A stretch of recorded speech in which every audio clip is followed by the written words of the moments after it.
Welcome to this explainer. If you're looking to transform your content syndication from a basic, cross-your-fingers kind of dumping exercise into a highly targeted, pipeline-driving strategy, well, you are in exactly the right place.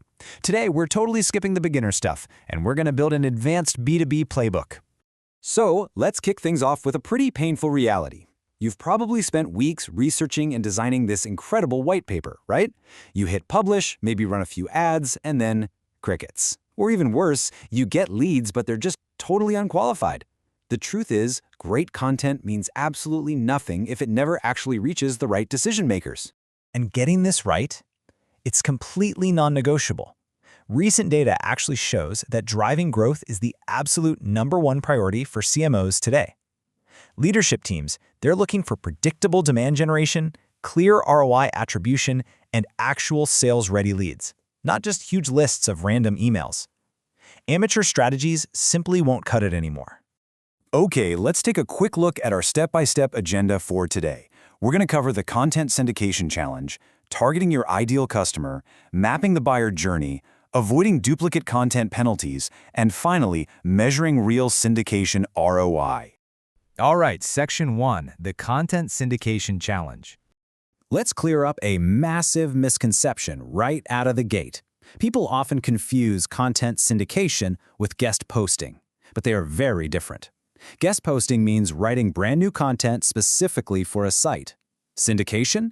That's taking your already proven hits, like that killer ebook you wrote, and republishing them across a whole network of third-party platforms. You aren't reinventing the wheel here. You're just maximizing its reach. Now, when syndication fails, it's usually because of that dreaded spray and pray approach. Firing off your content to absolutely everyone.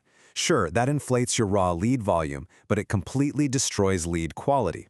If you don't align with your sales team on what actually makes a qualified lead before you launch, you are literally just burning budget.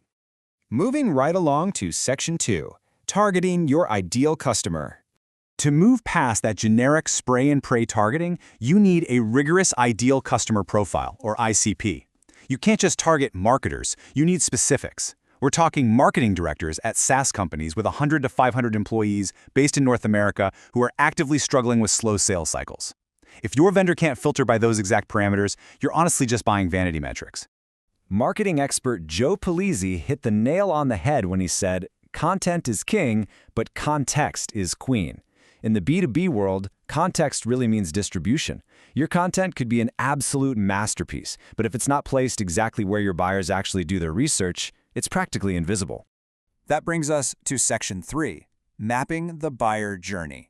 Think of this as your ultimate cheat sheet. You absolutely have to match your assets to the buyer's psychological stage. Top-of-funnel buyers are just learning about their problem, so they want quick blogs and industry reports. Middle-of-funnel buyers are actively exploring solutions, making them perfect for ebooks or webinars. And those bottom-of-funnel buyers, they're actually choosing a vendor. They need hard proof, like case studies and ROI calculators.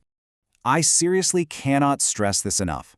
Sending bottom-of-funnel content, like a highly technical product demo, to someone who is literally just starting to research their problem, it creates immediate friction. It confuses them, and it kills deals before they even start. Always match the content format to the buyer's intent. All right, on to Section 4, avoiding duplicate content penalties. Now we have to address the elephant in the room, the fear of duplicate content penalties. Look, content syndication will not harm your SEO if you just use a basic safety net. Google knows syndication happens. Always publish on your own site first so it gets indexed. Then, when a third party republishes it, just make sure they use a canonical tag pointing back to your original link. That basically acts as a digital fingerprint telling search engines, hey, I am the original creator, keeping your authority completely safe. Finally, let's dive into Section 5, measuring real syndication ROI. Amateurs love to celebrate vanity metrics. You know the ones, raw form fills, clicks, vague impressions. But your C-suite?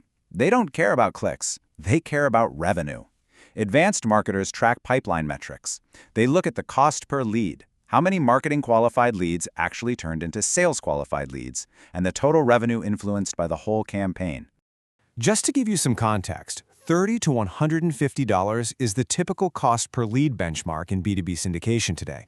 And yeah, I know that's a pretty wide range, But targeting a highly niche IT decision maker is naturally going to cost more than a mid-level manager. Don't let a higher CPL scare you off, though. It is incredibly worth it if that lead quality is actually there. Let's quickly look at the math of a 9x ROI campaign using some standard conversion rates. Say you invest $10,000 at a $40 cost per lead. That generates 250 highly targeted leads. If 25% of those become sales qualified, you have 62 solid prospects. If your sales team closes just 10% of those, that's 6 closed deals. With a $15,000 average contract value, you've just turned a $10,000 spend into $90,000 of revenue. That is the true power of getting this right. So, to wrap up this explainer, just remember that effective syndication is an engineered process of relevance, not just sheer volume. It's the intentional intersection of rigorous ideal customer profile targeting, precise buyer journey mapping, and strict data measurement. When you execute it correctly, it's honestly one of the most powerful demand generation engines available. I want to leave you with this provocative thought to really challenge your current strategy. Take a look at your best, most expensive marketing assets. Are they actively out there in the market, intelligently routed to decision makers and driving real pipeline revenue? Or are they just sitting on your website gathering digital dust? It's time to put your content to work. Implement this playbook, start prioritizing quality and context, and watch your pipeline transform. Thanks so much for joining me on this explainer, and I'll catch you on the next one.